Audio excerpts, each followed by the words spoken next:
और अगर बाप जब कहते हैं ना कि बाप सुप्रीम सोल सर्वव्यापी है, तो फिर बोलना चाहिए, अरे सर्वव्यापी कैसे हो सकता है? बाप कोई सर्वव्यापी होता है बच्चों में? है? अरे बाप की ऊर्जा बच्चों में सर्वव्यापी होती है, नंबरवार के बाप सर्वव्यापी होता है। हाँ,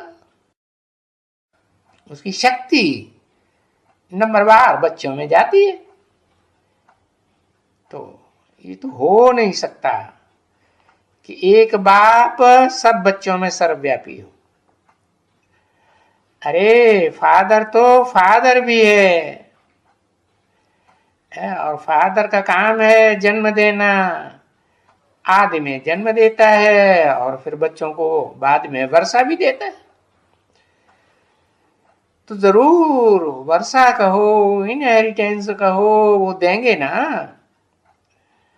हाँ, अगर देंगे भी तो ऊंच से ऊंच बाप है, तो कौन सा इनहेरिटेंस, कौन सा वर्षा देंगे? ऐसा ऊंच से ऊंच वर्षा देंगे जो दुनिया के कोई भी लौकिक बाप नहीं दे सके हो। अरे लौकिक बापों की तो जन्म जन्मांतर की बात भी छोड़ो, जो धर्म पिताएं आए हैं इस षष्ठी रूपी रंगमंच पर ग्रेट फादर्स बन करके, वो भी इतना ऊंचे हेरिटेंस दे ही नहीं सकते। प्रयास तो किया क्या? उन्होंने पढ़ाई तो धारणाएं तो ऐसी सिखाई कि हम जो धारणाएं सिखाते हैं उन धारणाओं से तुम विश्व को जीत सकते हो। है? तो क्या किसी ने जीता? है? हिटलर हो, नेपोलियन हो, मुसेलिनी हो, अलेक्जेंडर हो, क्या सारी दुनिया को जीत पाया? कोई नहीं जीत पाया। लेकिन ये बाप तो ऐसा ऊंच से ऊंच बाप होता है कि ऊंच से ऊंच को साबित भी कर देता है कि मैं कैसे ऊंच से ऊंच बाप है, तो ऊंच से ऊंच वर्षा देता है विश्व की बादशाही का। ये विश्व की बादशाही का वर्षा और कोई है मनुष्य मात्र संसार में दे ही नहीं सकता। जिस मुकर्रर रथ में मैं प्रवेश करता हूं वो देता है क्या? नहीं देता। अच्छा नंबरवार तो देता होगा, वो भी नहीं, नंबरवार तो देता है। कैसे? जैसे मान लो इब्राहिम आया, तो इब्राहिम जब इस षष्ठी रूपी रंगमंच पर आया, भले द्वैतवादी द्वापर युग में आया, तो उसके मुकाबले उसको पढ़ाई पढ़ाने वाला कोई और था क्या? है? कोई ने उसका मुकाबला किया धर्म की धारणाओं में? नहीं मुकाबला किया। ऐसे ही बुद्ध आया, तो कोई ने मुकाबला किया क्या बुद्ध का? है? कोई ने मुकाबला नहीं किया। और न मुकाबला करने के कारण ही ढेर के ढेर उनके प्रभाव में आते गए और उनकी प्रजा बनते गए, फॉलोअर्स बने ना। है? ऐसे ही क्राइस्ट आया तो एक छत्र धर्म पिता बना, कोई उसके मुकाबले का उस समय कोई दूसरा धर्म पिता था? है? उसके जीते जी उसकी बातों को काटने वाला कोई बना से क्या धर्मगुरु? कोई नहीं बन पाया।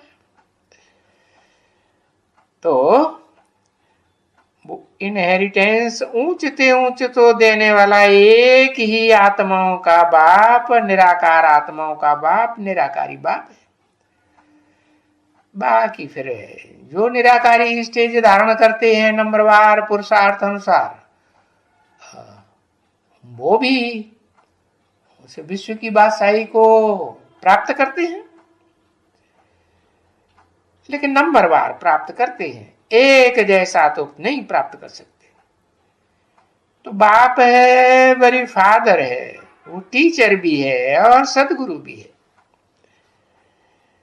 तो जो टीचर है उसको सर्वव्यापी कैसे कहेंगे? फिर टीच करने की दरकार है? अगर सब स्टूडेंट्स में व्यापक है टीचर, तो फिर स्टूडेंट्स को पढ़ाने की दरकार है? दरकार ही नहीं। गुरु को भी नहीं कह सकते हैं कि वो सर्वव्यापी है। पर तो जितने भी शिष्य होंगे, जितने भी चेले चपाटे होंगे, उनमें सब में व्यापक हुआ। फिर किसी की सदगति करने की दरकार रहेगी? दरकार ही नहीं रहेगी। तो देखो, न टीचर सर्वव्यापी, न सदगुरु सर्वव्यापी, ये तो झूठी बात कह दी। बाकी हाँ, ये है कि बाप, टीचर और सदगुरु सभी को सुख देते हैं। बाप अपने बच्चों को सुख देता है, टीचर अपने स्टूडेंट्स को सुख देता है पढ़ाई पढ़ा के, और सदगुरु सदगति करके सुख देता है। अब जो भी नंबरवार टीचर्स हैं या गुरु हैं, वो पढ़ाते तो है ना। तो ये हो सकता है कि सबको तो एक जैसा नहीं पढ़ाया जा सकता। होता है ऐसा? सब एक जैसा पढ़ेंगे? स्टूडेंट तो नंबरवार होते हैं स्कूल में, कॉलेज में भी है, तो पढ़ा ही नहीं सकते एक जैसा।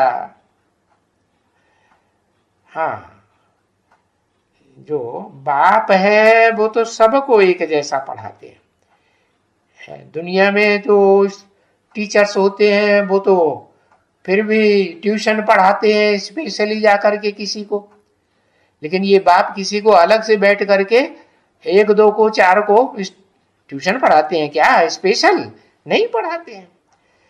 हाँ, तो वो तो सबको एक जैसी पढ़ाई पढ़ाते हैं, परंतु पढ़ने वाले हैं नंबरवार, और वो राजयोग की विद्या सीखते हैं नंबरवार पुरुषार्थ अनुसार, जिस योग में राज भरा हुआ है।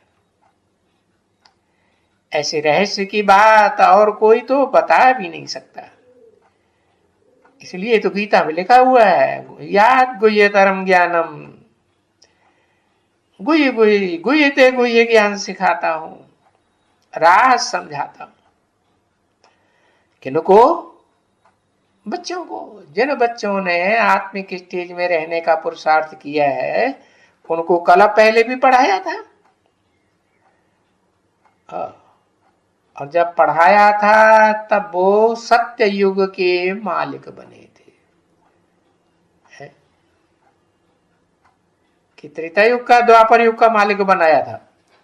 नहीं, सत्य तो एक ही होता है या अनेक होते हैं? सत्य तो एक ही होता। तो कौन है एक सत्य? है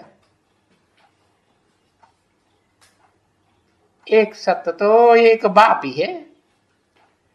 तो जो शिव बाबा कहा जाता है, वो शिव बाबा जो सत्य है, आदि नारायण भी रचना है या रचयिता है?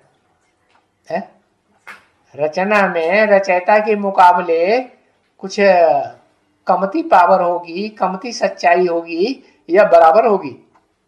कमती सच्चाई होगी। तो जो सत्य युग का मालिक बनाते हैं वो तो एक ही बाप है, एक ही आत्मा सुप्रीम सोल है।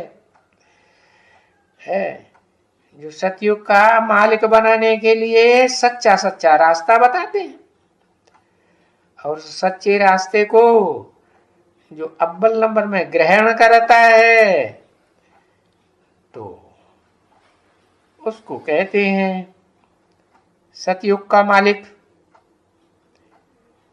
सारी दुनिया का मालिक, और बाप का भी मालिक है। जो आत्माओं का बाप सुप्रीम सोल है, वो भी कहते हैं मेरे मालिक है। अरे उसको आके मालिक बनाते हैं कि नहीं? अपना बाप अपने बच्चे को मालिक बनाते हैं कि नहीं? हाँ, सारा मालिक बच्चे को सौंपते। ओम शांति।